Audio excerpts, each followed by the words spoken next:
माध्यमिक शिक्षा बोर्ड राजस्थान अजमेर द्वारा प्रचलित राजस्थान अध्ययन कक्षा 9 की पुस्तक से पाठ 4 के रूप में आज अध्ययन करेंगे मध्यकालीन राजस्थान के गौरवशाली पक्ष के बारे में।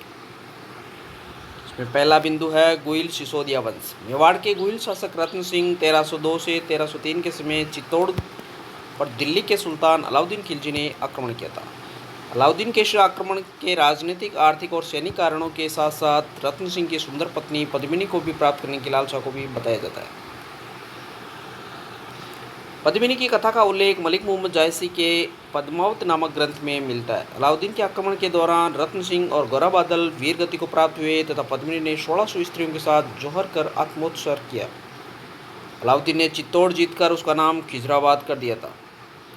राजपूतों का यह बलिदान चित्तौड़ के प्रथम साक्य के नाम से प्रसिद्ध है, जिसमें गौरा बादल की वीरता एक अमर कहानी बन गई।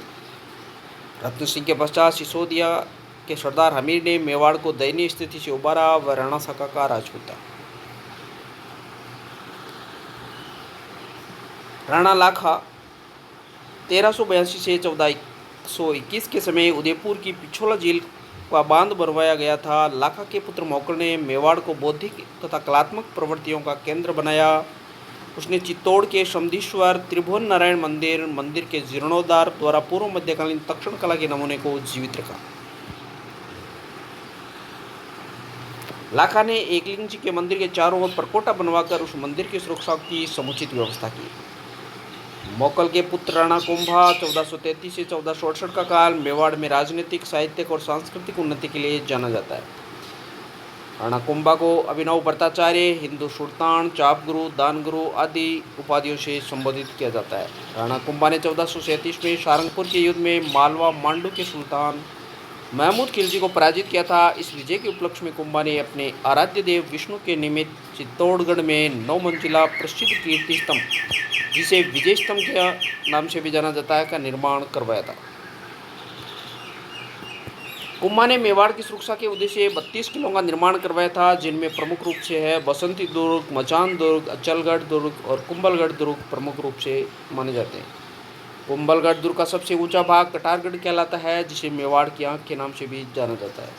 कुंभाकालीन स्थापत्य में मंदिरों का बड़ा महत्व है। ऐसे मंदिरों में कुंभ स्वामी तथा श्रृंगार चौरी का मंदिर, चित्तौड़ मीरा मंदिर, एकलिंग जी, रणकपुर का मंदिर विचित्र एवं अनूठे। एकलिंग महात्म्य से ज्ञात होता है कि कुंभा वेद, स्मृति, मीमांसा, उपनिषद, व्याकरण, साहित्य, राजनीति में बड़ा निपुण था। संगीतराज, संगीत मीमांसा एवं सुड़ प्रबंध कुंभा के द्वारा रचित संगीत ग्रंथ माने जाते हैं। कुंभा ने चंडी शतक की व्याख्या, गीत गोविंद की रसप्रिया टीका और संगीत रत्नाकर की टीका भी लिखी थी। कुंभा का दरबार विद्वानों की शरणस्थली था। उसके दरबार में मंडन, प्रख्यात शिल्पी, कवि अत्रि और महेश कान्य व्यास इत्यादि विद्वान उसकी शरणस्थली में थे। अत्रि और महेश ने कीर्ति स्तंभ प्रशस्ति की रचना की तथा कान्य व्यास ने एकलिंग महात्म्य नामक ग्रंथ की रचना की थी। मेवाड़ के वीरों में राणा सांगा 1509 से 1528 का भी अद्वितीय स्थान है। सांगा ने गागरोन के युद्ध में मालवा के महमूद खिलजी द्वितीय और खातौली के युद्ध में दिल्ली के सुल्तान इब्राहिम लोदी को पराजित कर अपनी सैनिक योग्यता का परिचय दिया। सांगा भारतीय इतिहास में हिंदुपत के नाम से जाना जाता है। राणा सांगा खानवा के मैदान में राजपूतों का एक संघ बनाकर बाबर के विरुद्ध लड़ने आया, परंतु पराजित हुआ। बाबर के श्रेष्ठ नेतृत्व एवं तोपखाने के कारण सांगा की पराजय हुई।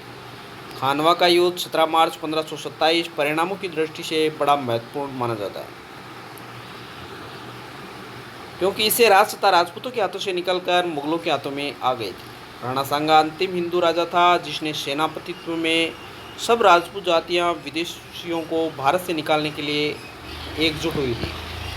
सांगा ने अपने देश के गौरव रक्षा में एक आंख, एक हाथ, एक टांग गंवा दी थी। इसके अतिरिक्त उसके शरीर के भिन्न भिन्न भागों पर 80 तलवार के घाव लगे हुए थे। इसी कारण राणा सांगा को सैनिकों का भग्नावेश भी कहा जाता है। सांगा के पुत्र विक्रमादित्य 1531 से 1536 के राजत्व काल में गुजरात के बहादुर शाह ने चित्तौड़ पर 2 आक्रमण किए, जिसमें मेवाड़ को जन और धन की हानि उठानी पड़ी थी। इस आक्रमण के दौरान विक्रमादित्य की मां और सांगा की पत्नी हाडी कर्मावती ने हुमायूं के पास राखी बेचकर सहायता मांगी, परंतु समय पर सहायता न मिलने पर कर्णावती ने जौहर व्रत का पालन किया था।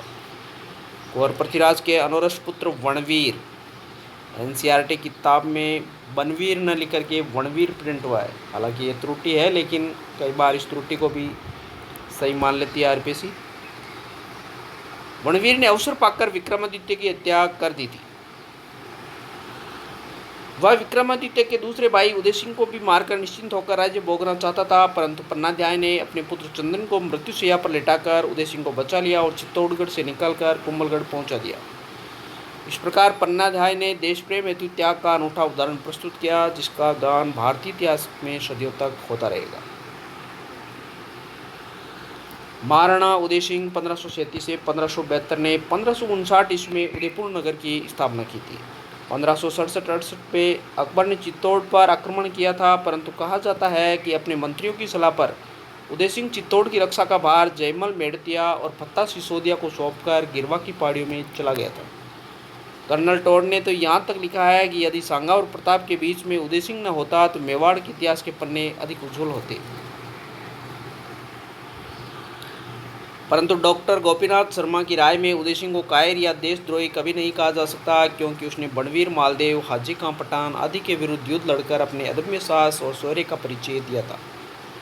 अकबर से लड़ते हुए जयमल और प्रताप वीर गति को प्राप्त हुए थे। अकबर ने चित्तौड़ में 3 दिनों के कठिन संघर्ष के बाद 25 फरवरी 1568 को किला फतह कर लिया था। अकबर जयमल और फतह की वीरता से इतना मुग्ध हुआ था कि उसने आगरा किले के द्वार पर जयमल और फत्ता दोनों वीरों की पाषाण मूर्तियां बनवाकर लगवा दी। उदय सिंह के पुत्र महाराणा प्रताप का जन्म 9 मई 1540 को कटारगढ़ कुंभलगढ़ में हुआ था। प्रताप ने मेवाड़ के सिंहासन पर केवल 25 वर्षों तक शासन किया, लेकिन इतने समय में उन्होंने ऐसी कीर्ति अर्जित की जो देश काल की सीमा को पार कर अमर हो गई। वह और उनका मेवाड़ राज्य वीरता, बलिदान और देशाभिमान के पर्याय बन गए। प्रताप को पहाड़ी भाग में कीका कहा जाता है, जो स्थानीय भाषा में छोटे बच्चे का सूचक है। अकबर मेवाड़ की स्वतंत्रता समाप्त करने पर तुला हुआ था और प्रताप उसकी रक्षा के लिए दोनों की मनोवृत्ति और भावनाओं को मेल न होना ही हल्दीघाटी के युद्ध 18 जून 1576 का कारण बन गया। अकबर के प्रतिनिधि मान सिंह और महाराणा प्रताप के मध्य ऐतिहासिक हल्दीघाटी वर्तमान राजसमंद जिले में का युद्ध लड़ा गया। प्रताप के प्रिय घोड़े का नाम चेतक है। इतिहासकार डॉक्टर के.एस. गुप्ता की संदर्भ में टिप्पणी है कि परिस्थितियों एवं परिणामों को देखते हुए कहा जा सकता है कि हल्दीघाटी युद्ध में अकबर विजय श्री प्राप्त न कर सका।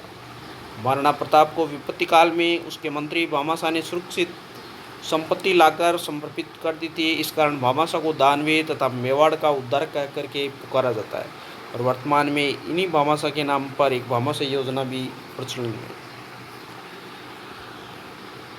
राणा प्रताप ने 1582 में दिवेर के युद्ध में अकबर के प्रतिनिधि सुल्तान खां को मारकर वीरता का प्रदर्शन किया। प्रताप ने अपने जीवन काल में चित्तौड़ और मांडलगढ़ के अतिरिक्त मेवाड़ के अधिकांश हिस्सों पर पुनः अधिकार प्राप्त कर लिया था। प्रताप ने विभिन्न समय में कुंभलगढ़ और चावड़ को अपनी राजधानियां बनाई थी। प्रताप के संबंध में कर्नल जेम्स टोड का कथन है कि अकबर की उच्च महत्वाकांक्षा, शासन निपुणता और असीम साधन से यह बातें दृढ़ चित्त महाराणा प्रताप की अदम्य वीरता, कीर्ति को उज्जवल रखने वाले दृढ़ साहस और क्रमणता को दबाने में पर्याप्त न थी। अरावली में कोई भी ऐसी घाटी नहीं थी जो प्रताप के किसी न किसी वीर कार्य, उज्जवल विजय, उससे अधिक कीर्तियुक्त पराजय से पवित्र न हुई हो। हल्दीघाटी मेवाड़ को थर्मोपल्ली और दिवेर मेवाड़ का मैराथन कहलाता है। प्रताप की मृत्यु 19 जनवरी 1597 के पश्चात उसके पुत्र अमर सिंह ने मेवाड़ की बिगड़ी हुई व्यवस्था को सुधारने के लिए मुगलों से संधि करना श्रेयस्कर समझा। अमर सिंह ने 1615 को जहांगीर के प्रतिनिधि खुर्रम के पास संधि का प्रस्ताव भेजा, जिसे जहांगीर ने स्वीकार कर लिया। अमर सिंह मुगलों से संधि करने वाला मेवाड़ का प्रथम शासक था। महाराणा राज सिंह 1652 से 1680 मेवाड़ की जनता को दुष्काल से सहायता पहुंचाने के लिए कलात्मक प्रवृत्ति को प्रोत्साहन देने के लिए राजसमंद जेल का निर्माण करवाया था। राज सिंह ने युद्ध नीति और राज्य हित के लिए संस्कृति के तत्वों के पोषण की नीति को प्राथमिकता दी। औरंगजेब जैसे शक्तिशाली मुगल शासक से मैत्री संबंध बनाए रखना तथा आवश्यकता पड़ने पर शत्रुता बढ़ा लेना राज सिंह की समयोचित नीति का परिणाम माना जाता है। तो साथियों, ये थे मध्यकालीन राजस्थान के गौरवशाली पक्ष जिन पर अपन ने विस्तार से चर्चा की है। आशा करता हूँ साथियों ये वीडियो आपकी तैयारी के लिए सार्थक साबित होगा। अगर वीडियो अच्छा लगे ज़्यादा से ज़्यादा शेयर करें, लाइक करें, सब्सक्राइब करें और बेल आइकन को प्रेस कर दें ताकि वीडियो की नोटिफिकेशन लगातार आपको मिलती रहे। धन्यवाद।